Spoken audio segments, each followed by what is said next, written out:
It's about the internet and internet censorship, and it's called Anonymous's White Mask of Freedom.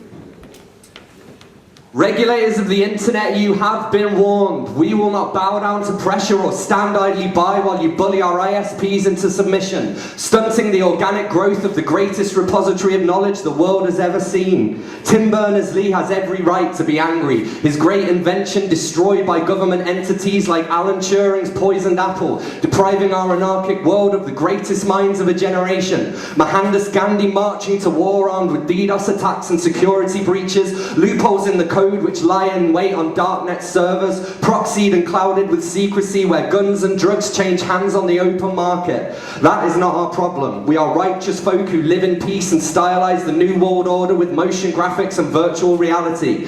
We write our wills on word processors and 10 Downing Street claims that have the right to see them. But this is not 1984 and I am alive to show for it. So tell that to your kings and queens in their ivory thrones and ruined palaces. Information is the currency of love. Bits and bobs and petabytes whizzing through underwater pipes, panhandling along as they transmit wirelessly, encircling the badlands which fight to halt its progress. The greatest invention since the Gutenberg press, and they want to tear it apart and put it back together again. Our leaders do not lead us into greatness. They riddle us with misinformation and cripple our lines of communication, and I trust our hive mind more than anyone, man.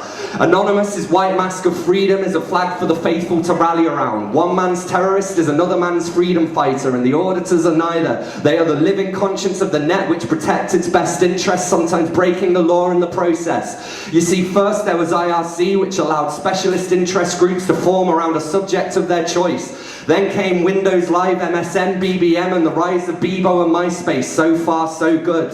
Then the web hit its terrible teens and we signed up en masse to Facebook, Twitter, Instagram, YouTube, Pinterest and Snapchat. And now our fragmented entities are just stressed out lives played out in public. Mass hallucinations and delirium pulling us together and pushing us apart.